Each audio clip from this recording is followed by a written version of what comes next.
one of Sanlam S4's executive directors, and I lead our UK and European business, and used to run our India business previously. And I'm joined by two colleagues today. Firstly, Christine Potter, who's recently joined us as Director of Consulting in our North American business, and she focuses on our education, non-profit and CSR client base.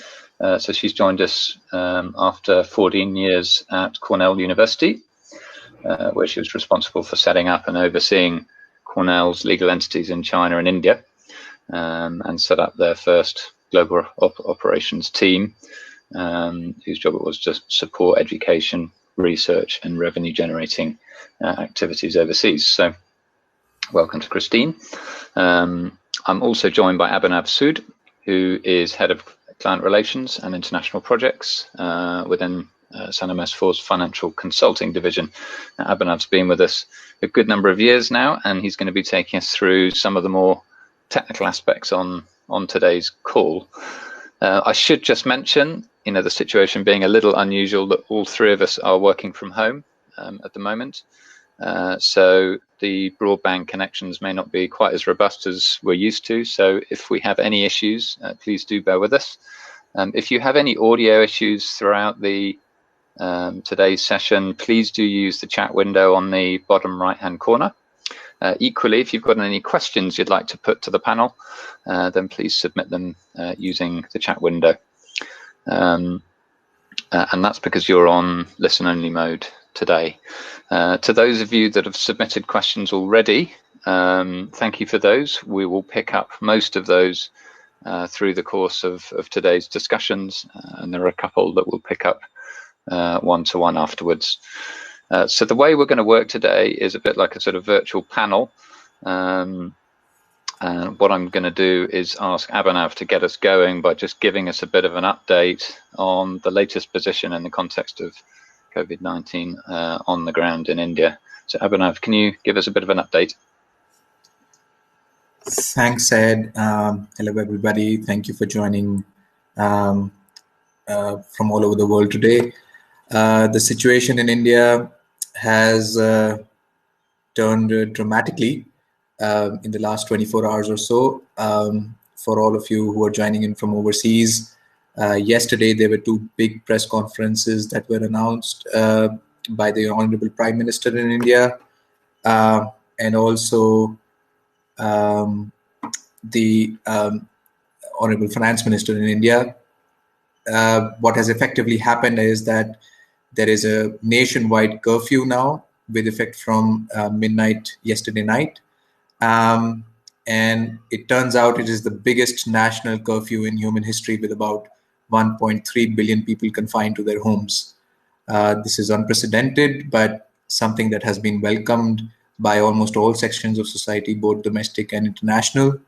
We have advisories that are coming in through the hour by respective state governments, local authorities, central governments, healthcare service providers. And there's also a lot of stringent action that is being taken by defaulters who are violating this nationwide curfew and lockdown. In terms of COVID cases, the numbers sort of are increasing steadily, but are well under control as per official estimates, I must add.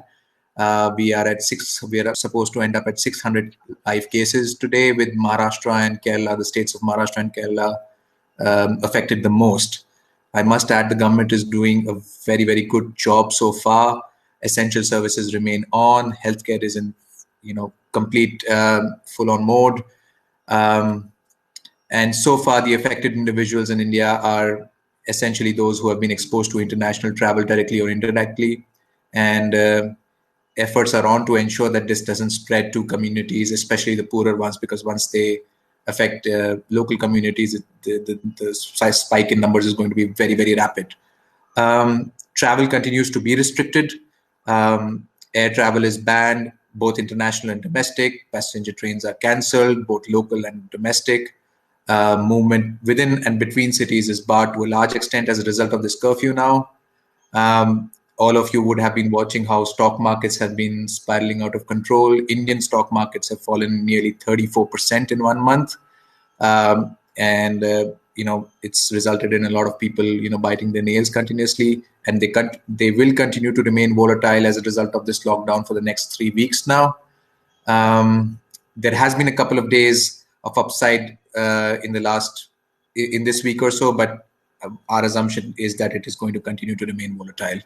So it's testing times, as it is across the rest of the world. I think India is in much better shape, but a lot remains to be done, especially now with this curfew for the next 3 weeks.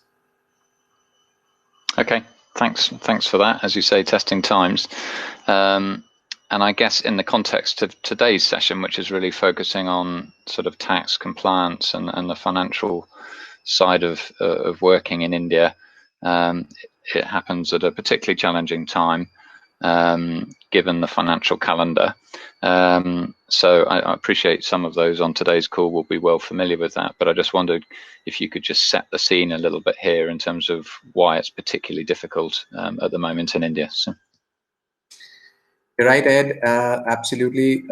As all of you who have sort of local operations, local entities in India would know that India's financial year ends on 31st March every year. And so the timing of all this on the human side of things has a very significant impact on the business and compliance side of things as well.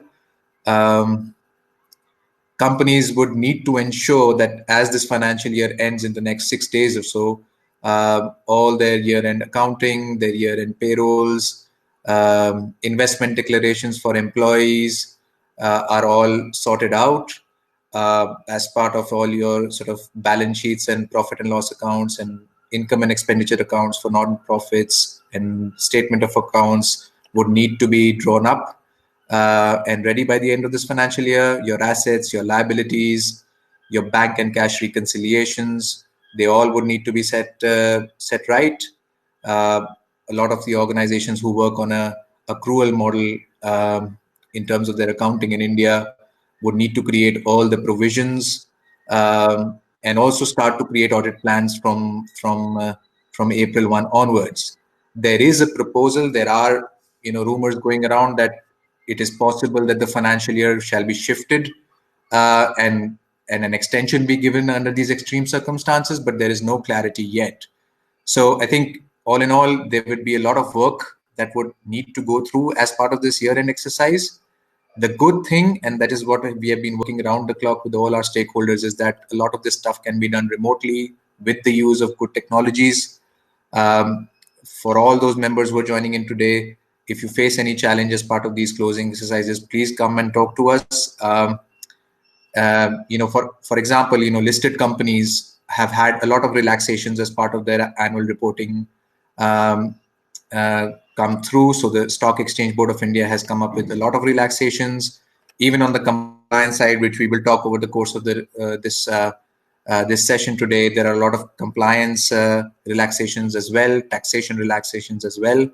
But as part of your internal reporting, it needs to have a business as usual approach. So we would need to sort of ensure that we're all working overtime and there is no lapse in reporting as a result of people working remotely or as a result of this lockdown. There is also going to be additional work now that you would need to do as part of forecasting, planning exercises for the next financial year. And there would be new scenarios coming up now because as a result of COVID, you would have to, do some stress testing, do some additional sort of options for your forecasts and budgets. So all that would need to be done during this time when India is under lockdown mode. So I urge again all of you to ensure that all this is taking place effectively as we continue to be remote. Okay, it's a useful scene setting. Thank you. So I think maybe now's a good time to start to run through, I guess, some of those areas that have been relaxed. And clearly this is a moving picture kind of day on day. as things are introduced, and I guess that's part of the challenge for both ourselves and today's audience, is keeping track of those. So, Abhinav, maybe if you can sort of walk us through, I guess, the key things that we've seen changed over the last few days, and we'll take it from there. Sure. I mean, if you would have had this session day before yesterday, Ed, the situation would be completely different. So you're absolutely right. Things are moving by the hour, by the day. And especially the press conference yesterday that went through with India's finance minister coming with a host of relaxations for, tax compliances, paralegal compliances. There is a lot of change and relaxation that has come through. For starters, I think earlier on in the last week or so, the government came up with a work from home mandate for everybody and sort of enforced a new sort of e-filing that would need to be done for all companies to ensure that this mandate is being followed. And the enforcement is pretty high. So both, law officials as well as the sort of Ministry of Corporate Affairs are ensuring that all companies adhere to this. But as a result of the press conference yesterday, a lot more changes have come through. For starters, if you have an entity or if you have operations in India, you would definitely be needing to do a lot of income tax compliances, goods and services tax or GST compliances, Companies Act compliances. They've all been relaxed now. So that's the first part of the change. So for all of you who have an entity in India, all your income tax compliances which were due at the end of this month or early next month have been pushed to June 30th. So there's a 3-month extension going now. There is the interest on any delayed tax payments or tax deducted at source for you would be reduced to 9% from the existing 12%. For a lot of entities and for a lot of individuals, Aadhaar and linking to your permanent account number or tax registration number was mandatory. That's also extended to June 30th. All your assessment schemes, amnesty schemes that were introduced by the budget called the Vivad Se Vishwas Bill, that has also been extended. In terms of GST compliances, all your compliances requirement that were resulting in, say, March, April, or May in the next quarter have all been moved to end June 2020. There's going to be a staggered date, but they have all been moved. For companies or organizations who have less than INR 50 million turnover, there would be no interests, no penalties that would be levied by the government. And for companies who are larger than this threshold, there would be no penalties, but the interest amount is reduced to 9% from the existing 18% if deadlines are exceeded more than 15 days. Similarly, many other compliances in different acts such as Wealth Tax Act, Black Money Act have all been extended to June 30th. Under the company law, so all those organizations who have a local company that is incorporated here in India, you would have no late fees, no penalties for all filings that you do up to September 30th. So there's a huge relaxation coming in there. All of you would be aware that you have to hold mandatory board meetings every quarter. There would be no penalty if you're not holding any board meetings. This was an announcement that came earlier than yesterday. But also, any board meeting can be held via video conferencing now. There were some board meetings like approval of financial statements, etc., that weren't allowed to be done through video conference. That can also be done through video conference now. There was a new auditors regulation that was slated for this financial year. As this financial year closes, the audit procedures are going to begin under that new order. But that has also been now shifted to the next financial year. For all those companies who have foreign nationals or non-resident Indians on their board as a director, they had to comply with the minimum residency requirement. They have to be in India for at least 6 months approximately in a year. That requirement has also been relaxed. For all those new companies that have been incorporated in India, there was a requirement of providing a commencement of business certificate within 6 months of incorporation, declaring that you have started business. That has also been extended by another 6 months. There are some relaxation for debenture reserves too. So all in all, for all those organizations who have a local subsidiary, there are a host of relaxation coming through as part of compliances. For those organizations who are trading as importers and exporters out of India or into India, the finance ministry has come out with a notification that there will be no break in the customs authorities. So they're going to be working around the clock, 24 hours a day, 7 days a week, to ensure that your exports and imports are not affected.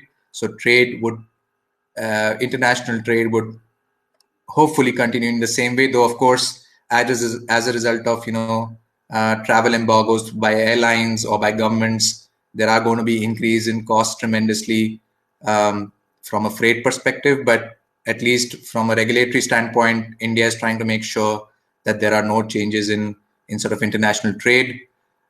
Locally as well, there are relaxations for imports for the fishery sector. Supplies for essential goods will continue to take place as they are.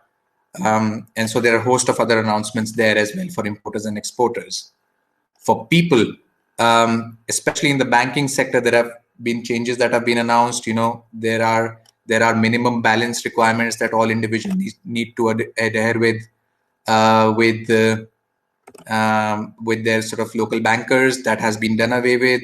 Bank charges have either been reduced or removed for e-commerce transactions. Debit card holders can withdraw cash from any ATMs. Earlier, there were restrictions. In terms of commerce, there is going to be an extension of timelines for all procedures under a broad principle. Of course, we are awaiting more clarifications under each sort of defined commerce policy.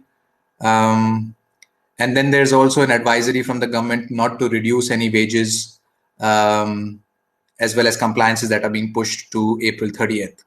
Again, there are some relaxations under insolvency regulations as well in India. So the limit for 100,000 INR has been increased to about 10 million INR now. So there are going to be lesser cases of insolvency coming through, and the government is watching that if the situation doesn't improve, they might come up with many more relaxations under the Insolvency Act as well. All in all, a lot of changes coming through, but I mean, each has their own sort of details that are attached to it. Okay, that's useful, a lot of detail there. And I guess that's the information that's been communicated so far in terms of change, but obviously there's likely to be additional changes. Are you able to just talk us through, I guess, those things that are being discussed that haven't yet been announced, and give us a sense there? Sure. I think the biggest change that everybody is waiting for right now is an economic stimulus package, similar to what's happened in the US and UK very recently. The government has set up a task force and then subcommittees and committees under it to come up with an economic stimulus package that would help infuse liquidity into key sectors, boost stock markets, and the details of this package are being worked out as we speak, and hopefully should be announced within this week. So there's going to be a lot of change there. The Reserve Bank of India, that's India's sort of central bank, has also set up a war room, and it is expected that by the end of this month they will come up with a lot of changes on interest rates, relaxations on borrowings, so on and so forth. So this is going to be an interesting change that is going to come as well. We were all waiting for the finance bill to be passed. I think that was just passed yesterday, and there are a lot of changes there. So all of our readers and attendees who are watching this finance bill very closely would want to check in as to what these changes are. There have been changes in threshold limits for foreign residents, relaxation in tax collected at source for foreign payments for educations, surcharges for dividends have been capped, so on and so forth. So these are also changes that are going to come. I think what we as an organization are keenly following is that what happens to tax refunds, a new foreign trade policy. How is that going to play out in the next quarter or so? Again, we are keenly watching how government reacts to all these and make sure that all organizations are having a good inflow of cash back from the government in terms of maintaining the liquidity. What we're also watching is that what happens to all the continuing routine litigation that happens. As you know, in India, tax litigation, labor law litigation is pretty routine, and so most of the courts, most of the authorities have adjourned their cases and are only hearing very urgent or very specific cases. But as part of routine audits, we're keen to understand how that continues under this lockdown mode as well. Okay, good. I suppose the other topic that I've read about in this context is around force majeure and the consequence of COVID-19 in that context in India. Are you able to make just a few comments on that? Sure. It's a slightly, in fact, it's a topic on its own. I think as follow-on discussions, we might have a dedicated discussion on this. But what has essentially happened is, and for those of you who are not aware on the sort of legal side of things, almost all contracts have force majeure clauses which talk about extreme circumstances. And so in India, the government released an advisory very recently that classified COVID-19 as a force majeure event.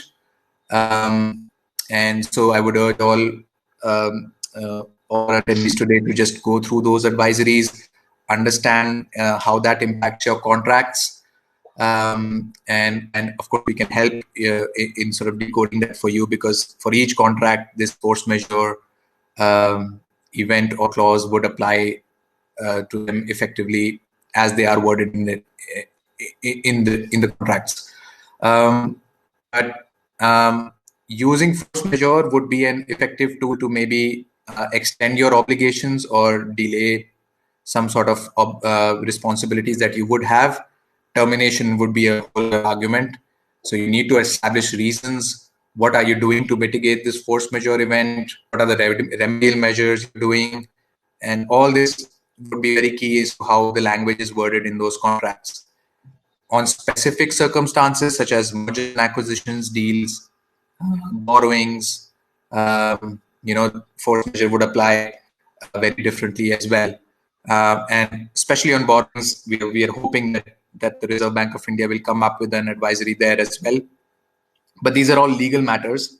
On an operational perspective as well, I think there needs to be a lot that organizations need to do in terms of managing the cash flow and obligations. How do you negotiate with vendors? How do you look at payroll costs, which opens up a whole other argument of HR as well, which we've covered recently in our past discussions as well. And so all that would also come into how you evaluate force majeure on your contracts. Okay. Yeah. Good. Okay. Let's switch tack a bit and try and get some perspectives from Christine. So I just moving away directly from the kind of taxation discussion.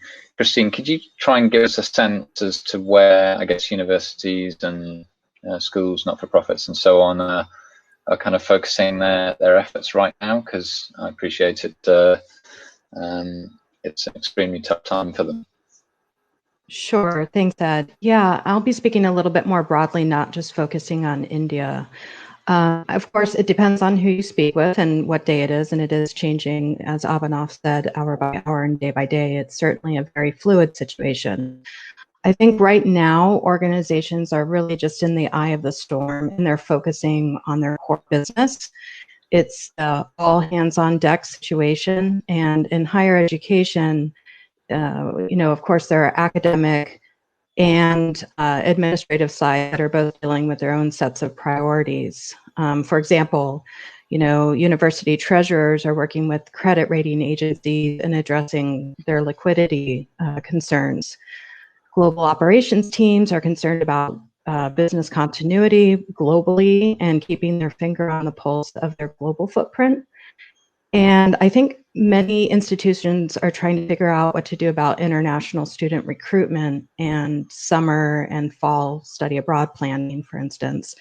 Already we're seeing that many summer programs have already been canceled, but there doesn't seem to be a coordinated effort or centralized guidance to help with a consistent approach to these issues.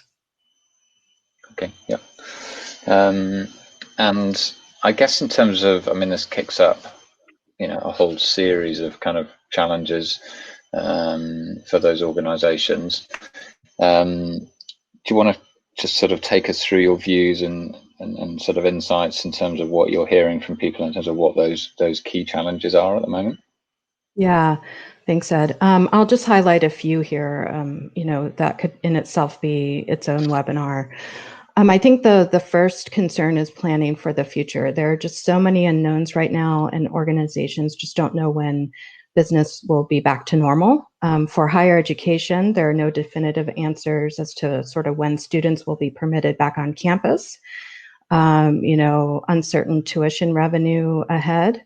It's also difficult to predict the effects on international students' appetites to leave their home country to earn a degree in another country.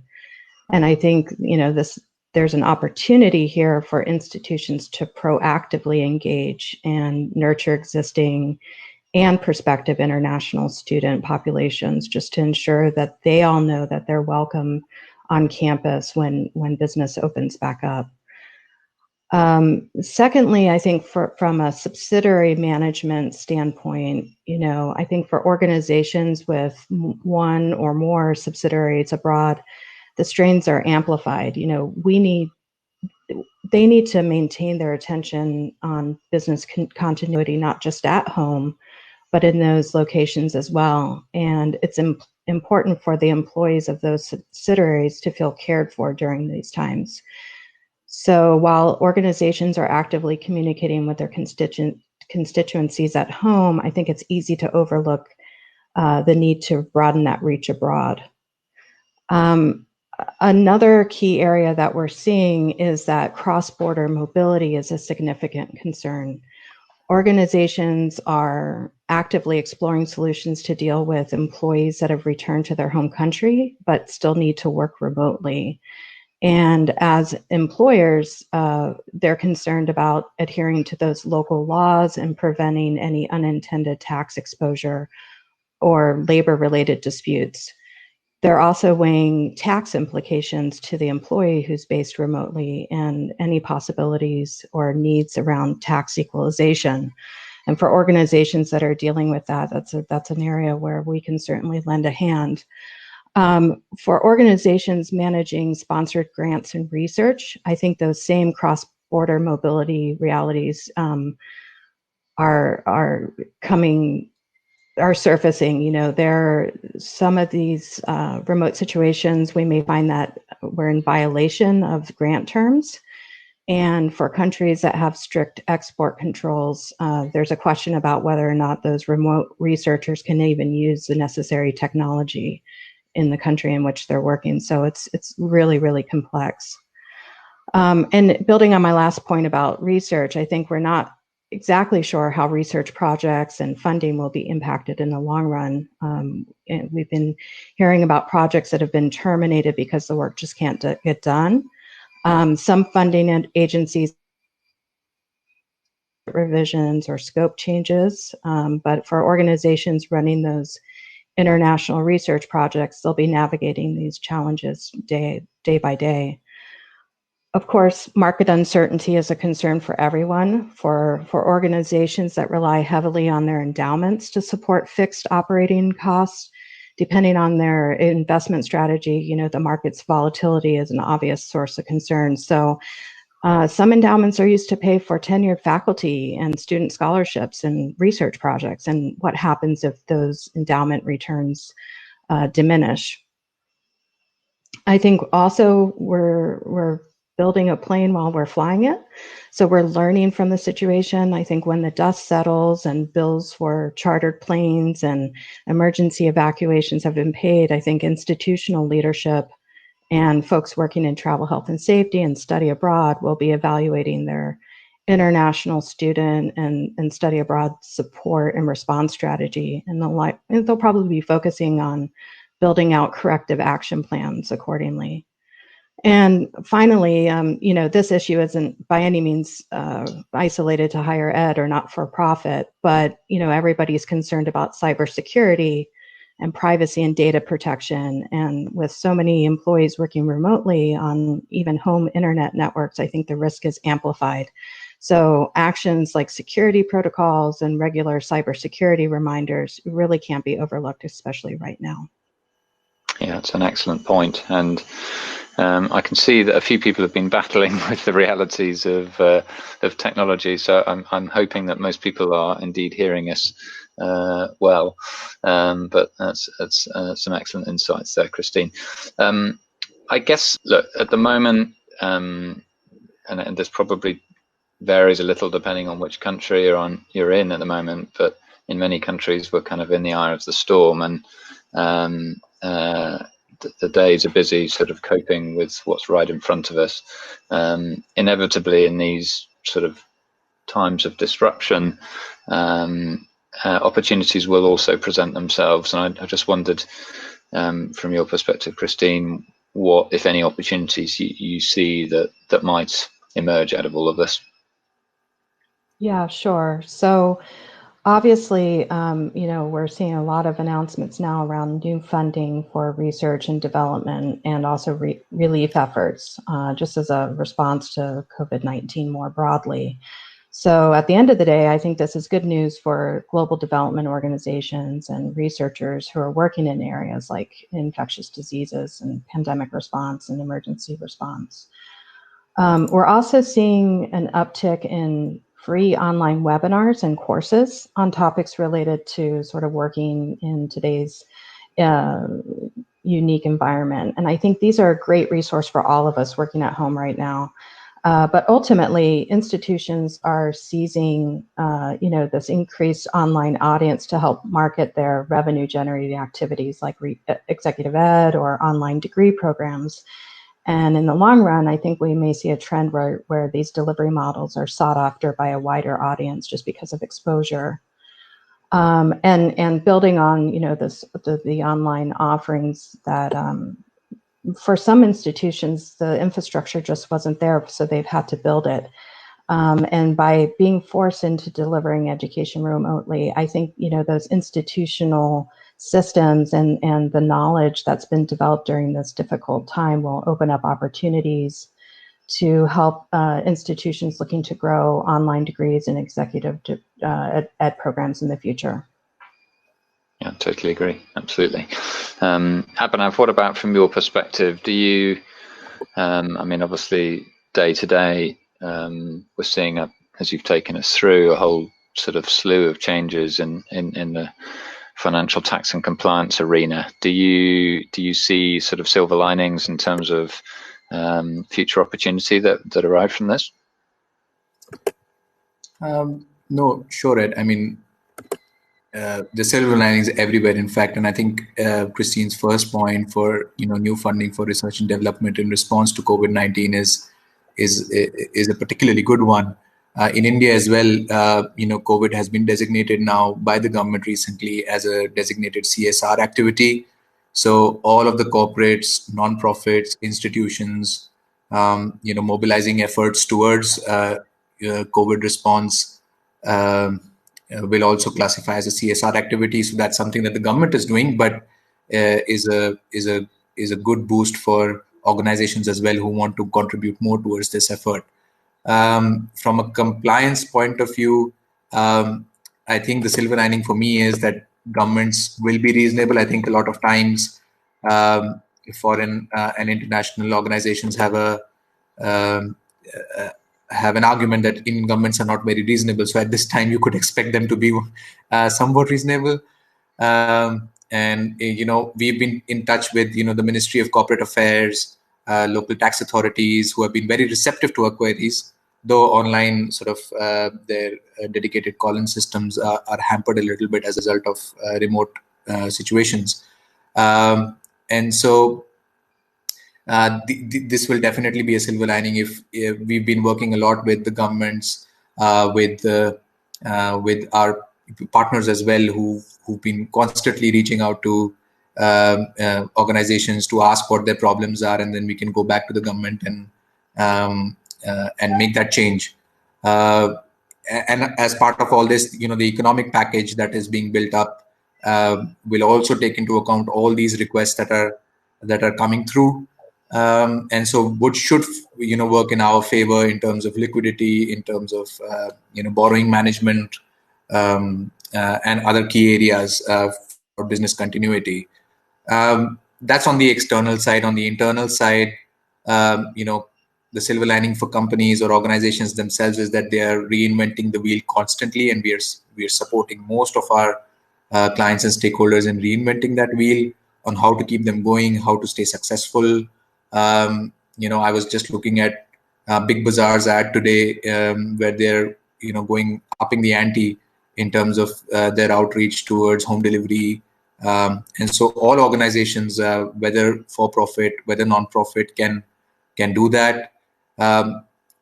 We've heard of business continuity plans so much in the past few weeks. Essentially, for us, it's an essential thing that every company should have. But now, as a result of COVID, this is becoming a sort of mandatory need.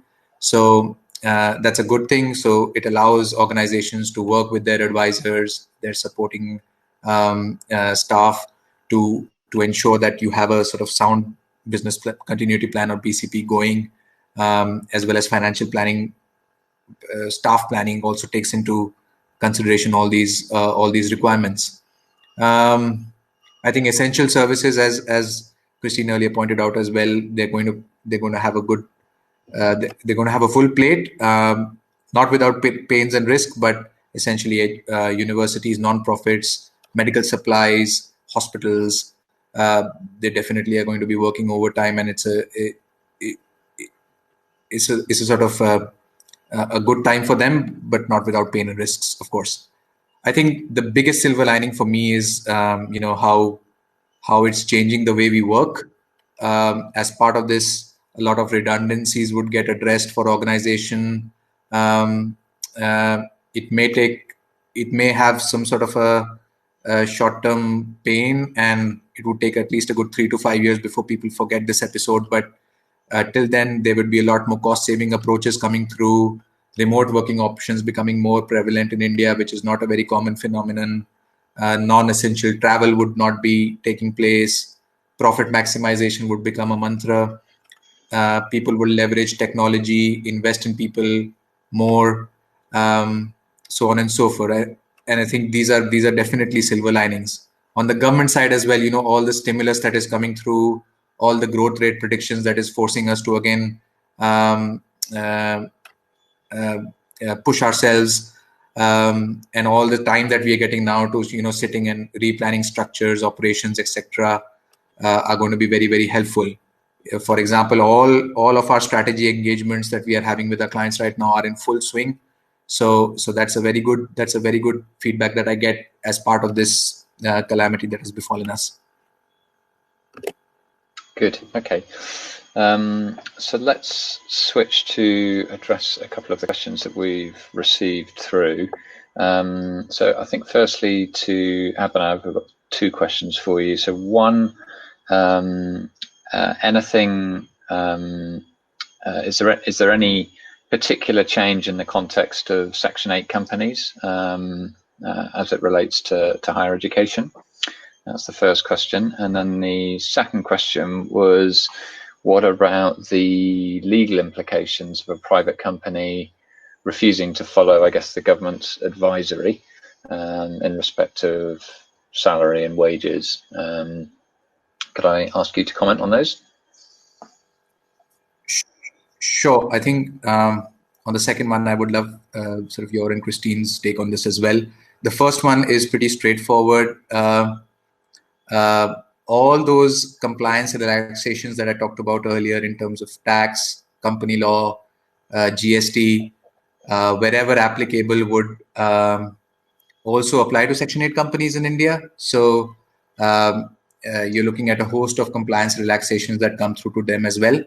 Of course, in finer print, there might be things that may not be applicable to you, or you would have to understand the changes that are coming through a little bit more. But broadly, all Section 8 companies that nonprofits, universities have established in India would also have these relaxations coming through for them. The second question, again, is a topic upon itself, honestly, Ed. And we covered a bit about it in our previous sessions on HR, labor laws as well. But largely speaking, an advisory has come through that is asking organizations to not, drop wages or lay off staff. But it's just an advisory. Having said that, organizations are allowed to, take their call on such situations if the going gets tough. But it's not so straightforward as it would be in the rest of the developed world, particularly in the US and the UK.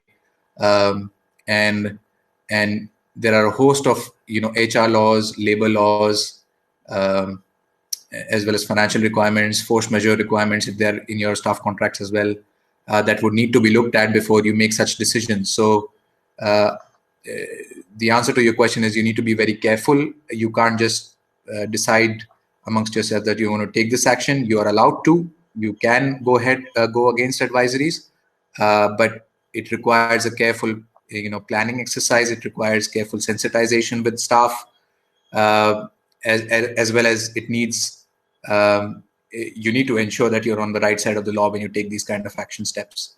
But and the sort of packages that are being announced might also drive you in that direction. And I know for a fact in the US and the UK, and Christine and Ed, you might be able to talk more about this. There have been steps that have been taken by the government to sort of mitigate this event coming up. Indeed, yeah. And yeah, my suspicion is that advisory is the first action, and as you suggest, we'll see subsequent actions from the government to support that, but inevitably they have to do one thing at a time. So I think the next question I'll direct to Christine, if that's okay. And Christine, you touched on, I guess, the study abroad topic specific to students. So we had a question submitted before the webinar, the audio cast, about whether it's going to be okay for US students to study abroad in India this summer. Could you just make a couple of comments on that? Sure. Obviously, a lot of this is dictated whether or not the Indian government extends the inability for, they're not issuing short-term visas for visitors right now. So if they extend those dates and prohibit visitors from coming into India, obviously that answers the question really easily. But I think more broadly will be if there's an appetite so soon after, if the dust settles relatively soon, if there'll be an appetite for parents to encourage their students to go abroad. I think, students tend to feel like they're a little bit invincible, but the parents are sometimes the reality check. And I think a lot of institutions are dealing with the parental pressures as well. So at this point, I think it's too early to say, but obviously, there's investments that need to be made into sort of coordinating efforts abroad. And so those are decisions that I would say make earlier and cut your losses if possible. Okay, great. We also had a question about whether foreign companies will look to enter India in the next 3 to 6 months, and asking whether they'll invest. which is obviously quite a big question. I might just take that one myself in terms of giving a few comments. So, I mean, I've come off a kickoff call today with an organisation that are absolutely intending on doing that.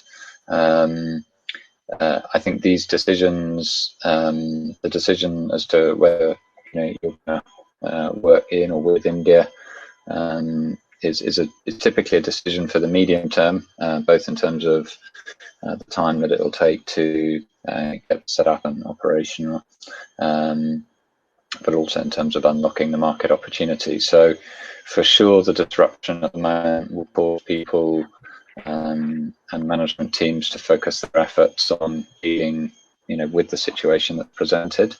But I think this doesn't at the moment anyway change the fundamentals of the market opportunity that India presents. So, in fact, it may give some time for people that are naturally taken away from their core business to actually consider the market. So.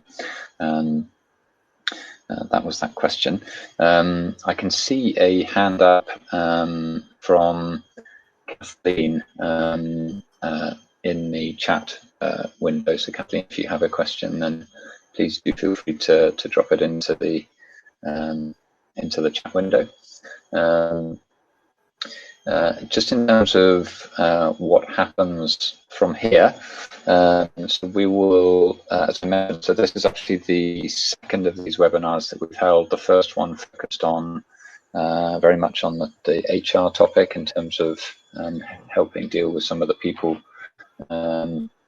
implications of COVID-19. We have another webinar. In fact, we have another 2 webinars planned. One on April 2nd, next Thursday, which will focus on, again, a bit more on the people side of things, in terms of the implications of managing leave and looking at moving staff to working part-time and the feasibility of that, and looking further at what the Indian government is doing to support business. And then we have another webinar on the 6th of April, which will focus more on the financial side, which is really around managing cash flows and other sort of operational considerations of managing costs in a pressured environment. So do look out for those emails with the details of those, and we'd be delighted to have you. I've just seen one question come through, so it's for you, Christine.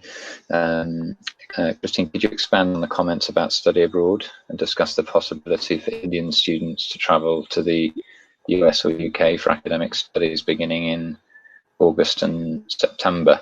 And just to give you a second to think about that, I mean, clearly the immigration position that you reference for US students traveling into India also applies cross-border into other markets. So I guess it's a pretty dynamic space, but can you expand your comments there at all?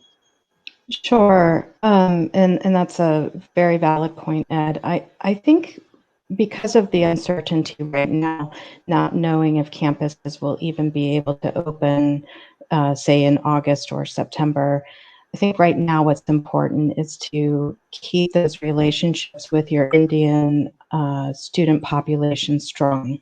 So, ramp up your social media campaigns and outreach campaigns, and make it clear to those students that they will be welcome back when the time is right, and show empathy for their positions. That can only help the situation. I think at this point, as Ed says, we don't exactly know what the immigration situation will be, even if campuses do open up, but recognizing, of course, that Indian students make up a big portion of many institutions' international student population. So obviously there's anxieties around that.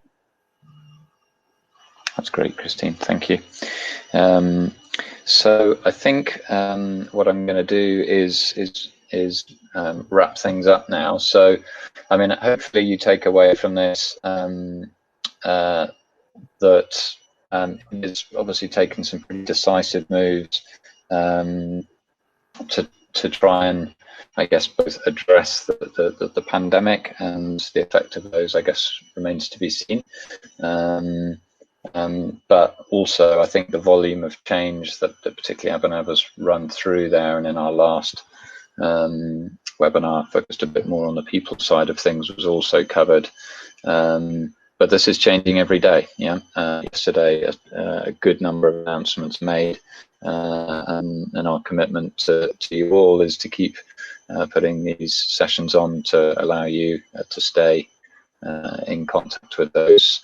So whilst I know many of us are dealing at the coalface with the realities of this, changing on a daily basis, I think it's also useful just to shine a bit of light on the opportunities that this may present. So I'll ask you to thank Abhinav and Christine for their insights. It's greatly valued. Thank you. I'd like to thank all of you from around the world for joining us today, and look forward to joining us next time. Many thanks. Thank you. Thank you. Thank you.